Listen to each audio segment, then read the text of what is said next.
Hello and welcome back to this last episode in Series 2 of Around the Museum with Joe and Diane, where we are doing a bit more of a wander again around the museum as we talk about a little bit more about the purposes of the museum and the museum projects as a whole, because this isn't the only creation research museum. No, we have several now. We're expanding, so Indeed. we have 2 in Australia. Yep, Well, three, and plus three. Jurassic Ark, Yeah. which is sort of a museum. It's Yeah, an it's- outdoor museum. Well, Yes. Jurassic Ark is the sort of the first museum that creation research sort of had, and it's kind of, even though none of the other museums are outdoor museums, the concept behind Jurassic Ark has kind of ended up in all of the museums that we have around the world, which is this emphasis on the research, the real life research, and the hands-on, inviting people in and helping them to think. So it's sort of Jurassic Ark is a botanical gardens, it's a museum, it's a hands-on dig site, it's an experimental site, and all of that. But this hands-on research is really a big part of the museum project around the world. Yes, and in fact that's how it started with Jurassic Ark. The owner of the property that it's on contacted us. He had found some fossilised wood, and so John Mackay, who's the director of the organisation, went up there.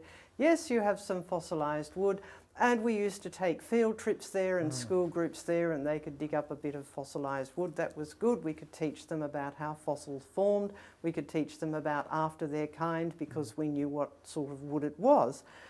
And then we realised that this deposit was much larger than our original find. And so we did some research. We actually had some ground penetrating radar. We did a lot of excavating, and it really is enormous. So we decided we would make it a site where we would conduct regular field trips as well as continue the actual digging research onto this site.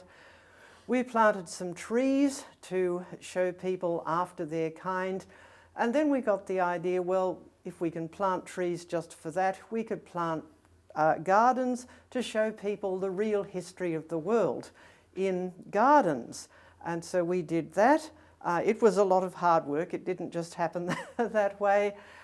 And then we realised that people didn't really understand their biblical history.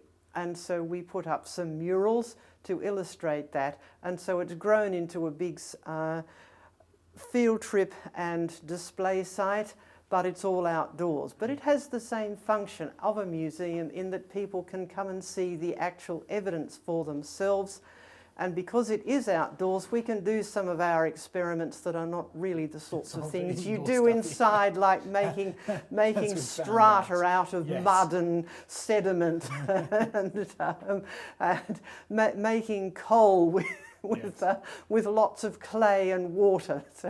So good things you can do outdoors, but that means people can come along and actually see that as a work in progress. Yes, and so that's what we say about all of our museums. Not only are they museums in the works, in the sense that it will always be being developed, there will always be new stuff being changed around, because the reality is, just in this one museum collection in the UK, we have over 35,000 fossils and artefacts, and there's no way that we'd be able to get every single one of them on display with all the information about it and all set up as a museum. So we will constantly be changing the displays and developing new programs and new projects. So it is a museum in the works. It is also a working museum, and that will never change no matter how big the museums get or how many things go on display.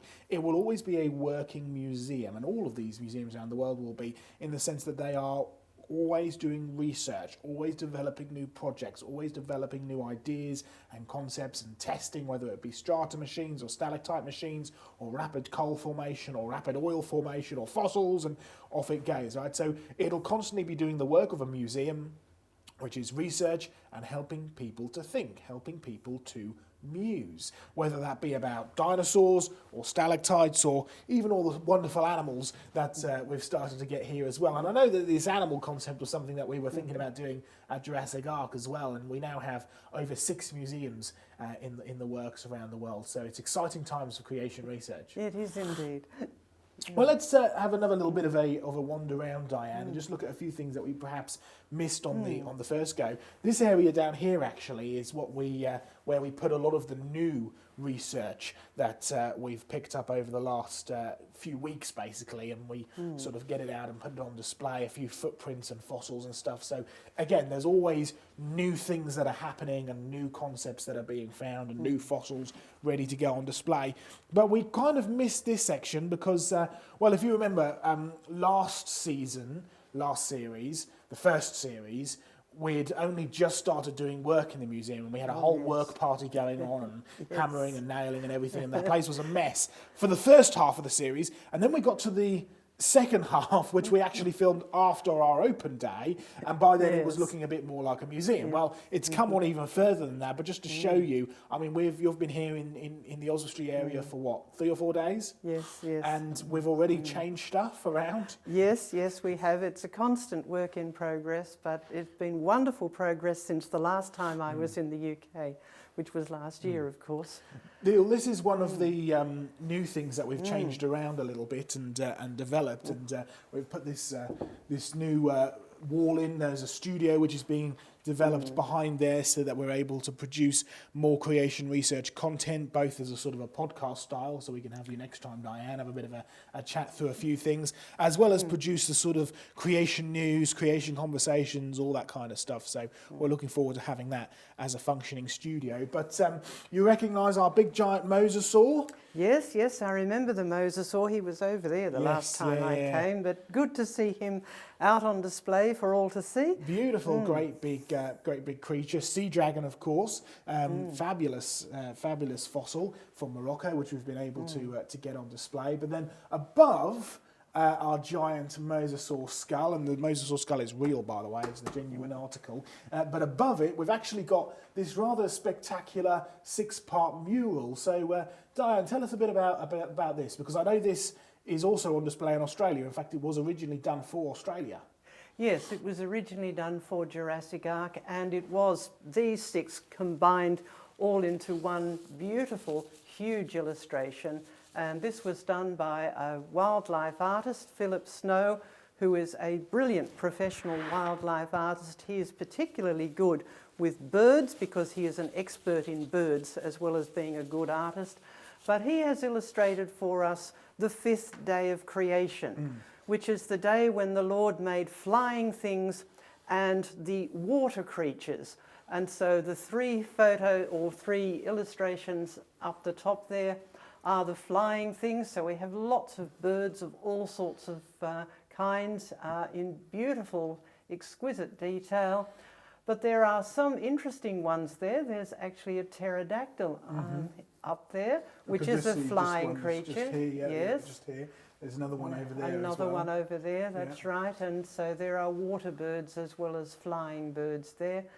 So that's lovely. And then down below we have the swimming creatures, which will include the mammals and reptiles, as well as the fish and the seashells.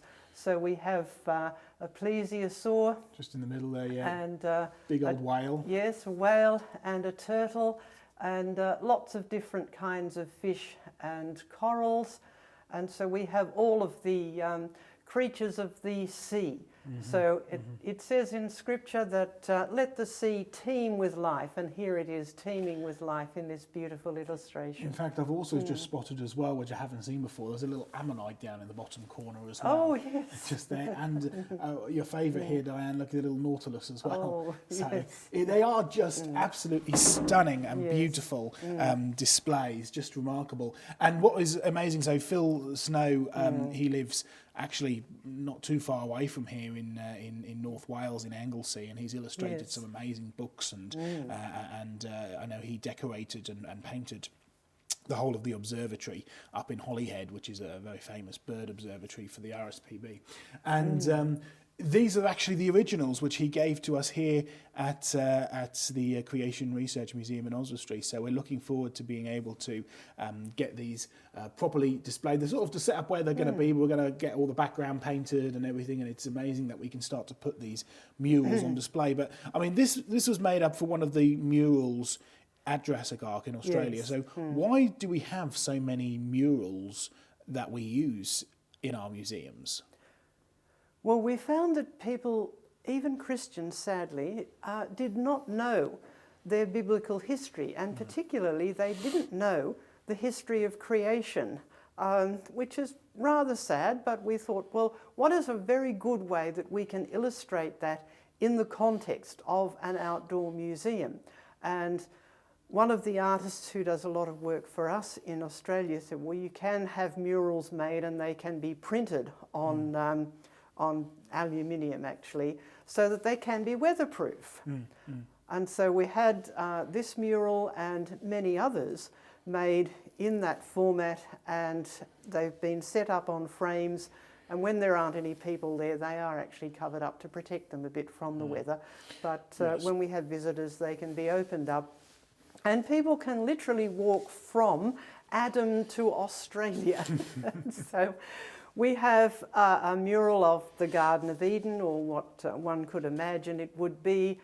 We have an illustration of the fall of man, how sadly the world didn't stay in that beautiful, very good state, because Adam and Eve rebelled against their Creator, and then how things went down.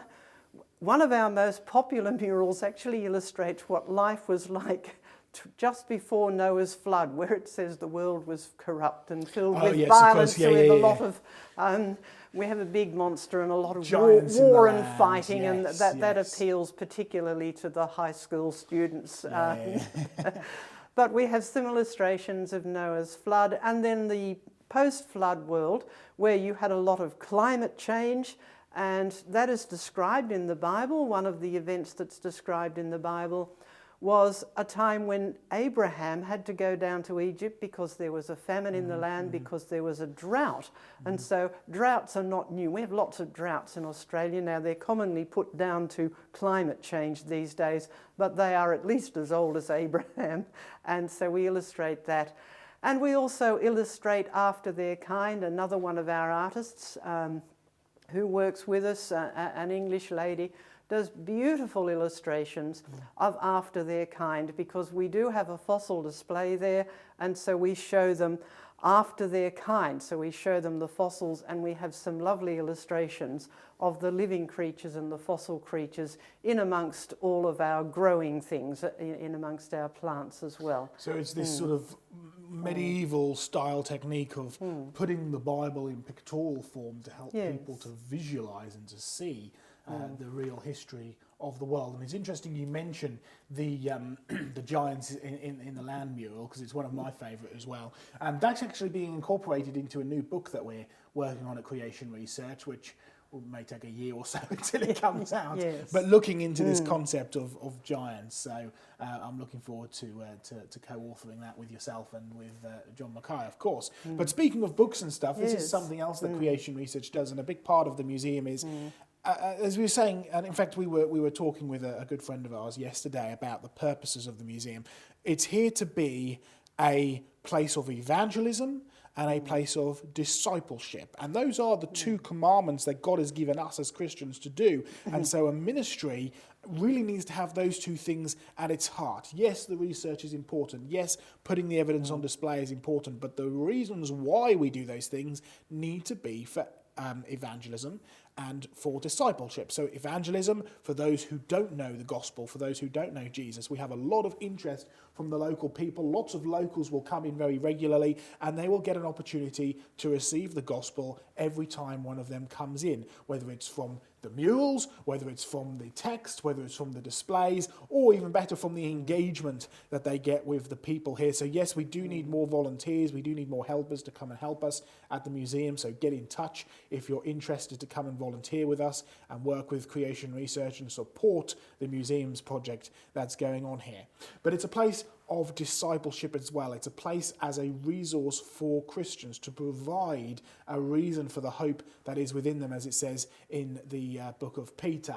It's a place where people can come and see the evidence for themselves. They can learn the real history of the world. They can get ammunition against the evils of the world and get fabulous resources from Creation Research as well. And one of the places they can do that, Diane, apart from coming and engaging with us and talking with us and speaking with us, they can come and browse the bookshop and the fossil shop as well. So the fossil shop is here to, you can own a piece of the very evidence that we've put on display here in the museums. They make great conversation pieces. Absolutely. If you have a beautiful ammonite or an interesting piece of rock or a few shark's teeth or there's so much you can like, just talk about just from an ammonite. You've got after their kind, rapid burial, and amazing design of creation. This uses a mathematical pattern called the Fibonacci sequence as well. It's found in most living things, so you have evidence of design there as well. Our beautiful nautiluses, which of course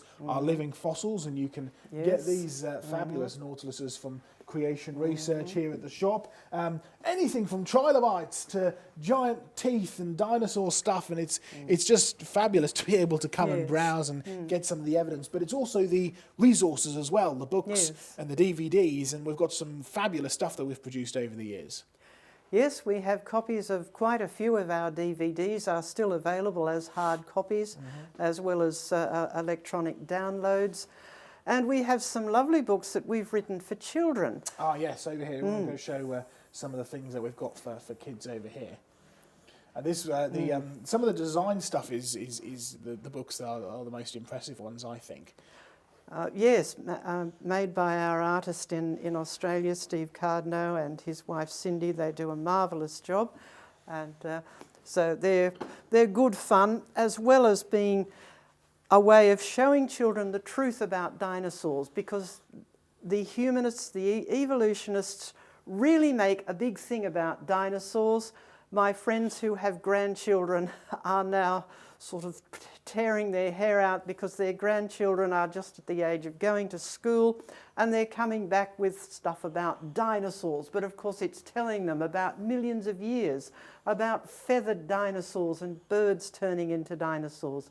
So we like to tell them the truth as described in the Bible, and a few other aspects of creation as well. This one here, Adam and Eve and the monkeys in the trees, talks about how human beings are made in the image of God. We're not monkeys, we're not apes, but apes are God's creation. So they can learn about God's creation in a good and fun but biblically accurate way. And of course for adults and older children as well, you have to co-author this one, Your Questions About Creation Answered, which is just lots of the commonly asked questions about creation in nice little simple layman answers. Yes, this one grew out of one of our websites called Ask John Mackay, where people just wrote in and asked questions. So it is answering the questions that real people have sent in. And we've put together a couple of topics, because we have lots and lots of questions on that website.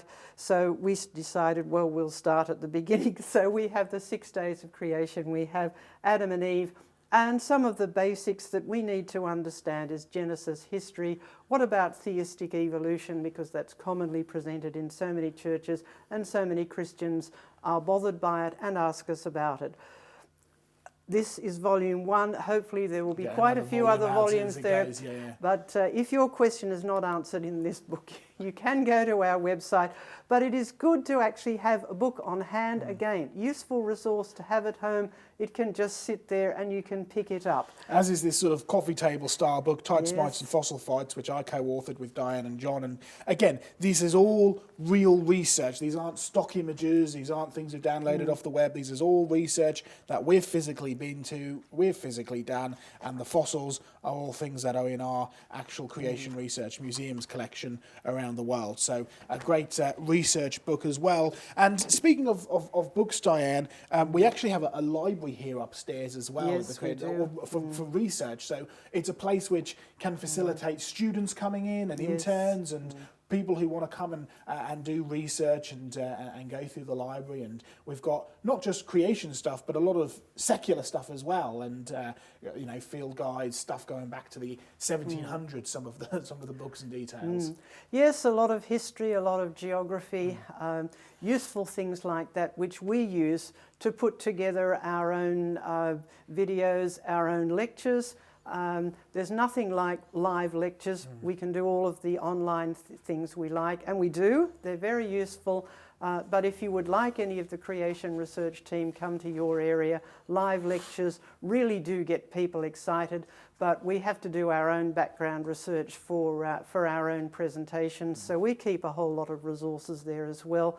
And if anyone wants to come in and use those, if they're studying a particular aspect about creation, evolution, Noah's flood, all of those things, we're very happy to help students if they need to do something like that. And so you can get in touch with creation research as well for all of that. Well, let's carry on around a little bit more, Diane. You can see our dinosaur has moved as well. But let's go upstairs and just have a little look at some of the collection that isn't on display, because again, this is something which has really grown. A lot of people don't realise or appreciate just the volume of work that goes on behind the scenes. We bring our people around for these videos, and people come on our open days and they get to come and see some of the amazing displays and things that we have set up around the world. But just coming behind this just shows you the sheer volume of stuff that needs to be done over the next few years. Yes. We do have absolutely heaps and heaps in our collection behind here, all stacked up. And these are box loads of stuff from the last sort of 40 years of creation research operating in the UK and in Europe. And, you start digging through some of this and it's just full of remarkable things from John's collecting, from your collecting, my collecting. And it's not just the fossils as well, it's also the biological, like these fungus specimens as well. Yes. Amazing evidence of design in some of these specimens, amazing evidence of God's creation, more human bones that we have here as well. We missed on our human bone episode. Just geology and rocks. This rock I actually know. I could probably do this with most of the rocks here, to be honest, but I actually know where this is. This is what we call day 3 rocks, because this comes from that layer of sandstone right down at the bottom of the geological column. It's full of sandstone that's been ground by water. It's full of cross-bedding. You can see all the layers. It's a global deposit, but it has no fossils in it. So we like to ask people, okay, when was there a global flood when you have lots and lots of water movement, lots and lots of erosion, lots of new deposition, but there wasn't any life in order to be actually buried? The answer is day 3 of creation, right? Because the world was created covered in water, and on day 3, God says that let the waters be gathered together into one place, let the dry land appear. As the land rose up out of the water, you get beautiful deposits like this. And this is all the way from Scotland. And this is actually one of the problems, Diane, because I collected that. I know exactly where it is. I know exactly where it came from. I know exactly the dear story behind it. The problem is it's all up here. Yes. As is the problem with a lot of the collections in Australia. Oh, very, very much so. John Mackay has tens of thousands of fossils stored away. We only have a very, very small amount actually out on display now. And a lot of that needs to be catalogued, which we are doing at the moment. We have someone who comes in regularly and we are cataloguing and documenting a lot of the fossils there and the other artefacts, and the same has to go on here and the same at Tasmania and wherever we have any of our collections. And so we really do need volunteers, helpers, people who have good computer skills that can help with the cataloguing, producing a database. We really need to get the information out of my head and down on paper, so to speak, right? So it needs to at least typed up and actually make a proper record of this, not just so that it's more effective when it comes to creating more displays and exhibitions and the like, but also when it comes to actually doing the research. And just in case anything ever happens to John or I, we're still able to use these fossils and things for God's glory. So I think that's a really, really vital part. So yes, we do need helpers, we do need volunteers, and we do need workers, not just here, but actually all over the world. We have 6 museum projects in the works. 3 of them are in Australia: Jurassic Ark, the Brisbane Museum Creation Discovery Centre, and the Creation Discovery Centre in Tasmania. We have 1 in Canada. We have 1 in the USA as well, headed up by our friend Glenn Wilson. And we have 1 currently here in the UK, but the plan is to actually create a network of creation discovery centres in the UK, supported by churches or a church or a group of local churches, where we can actually put these things on display and create and develop things and little mini creation discovery centres that are little pockets of resources for people who are able to come and see the evidence for themselves. Yes, indeed. It means that they're more accessible, so people can come and actually see the real evidence, and that makes it memorable, and they can bring local people that they may know to come and see things, and it gives them an opportunity to talk about the evidence, but most of all, it gives them an opportunity to talk about the truth of Scripture and about Jesus Christ, the Creator, Judge and Saviour. And it's not just the fossils, it's the artefacts as well. Yes. I often say, the Bible is the whole history of mankind from beginning and end. And Jesus even said that from the beginning, he made the male and female. So mankind's story really is the full history of the world, because it's all about man who was made in the image of God, who fell, who needs a saviour, and so the whole story is a path of salvation. And so we have a lot of artefacts, biblical artefacts here, real things like we spoke about Nebuchadnezzar's brick, but just general biblical artefacts that really help people to see this in a different light, really makes it real and alive for people who are able to come and visit these collections. So do get behind the Creation Research Museum collection around the world. Do support us. Do continue to volunteer and support with your donations. And how can they follow us, Diane, and follow more about the research and the work that we do? Well, a good place to start is our main website. It's easy to remember, creationresearch.net. If you go to that website, it will give you links to our other resources. We have a YouTube channel full of all sorts of wonderful videos. Some of those videos that we have on DVD downstairs are available to stream on your computer. There are other things which are just only streaming or on that YouTube channel alone. Really useful resources there. You can go to our question and answer website, our fact file website, which is an archive of our newsletter items. We keep a watching brief on what goes out to the general public in terms of scientific news. Help people work out what's the story behind what has been discovered, and help people to work out the difference between what's the story and what was really discovered, and to see that discovery in the light of biblical history, to understand it.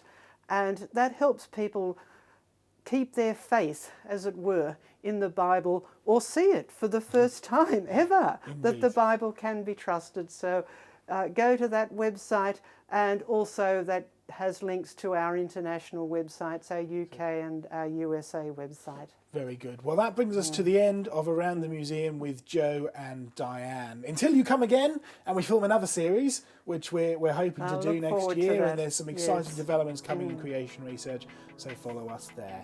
Until next time, folks, goodbye, God bless from both myself and from Diane, and keep searching for the truth. Catch you later.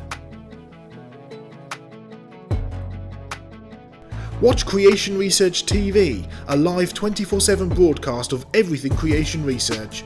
Available for free on our YouTube channel and through Creation Research Live. Check out Creation Research Live, our all-new streaming service for creation research, with thousands of free resources and access to all of Creation Research's premium documentaries, debates and presentations through a low-cost monthly subscription. Find out more at creationresearch.live. Be sure to join us for Creation Conversations, a weekly live broadcast with the whole Creation Research team, dealing with different topics from creation, evolution and the Bible.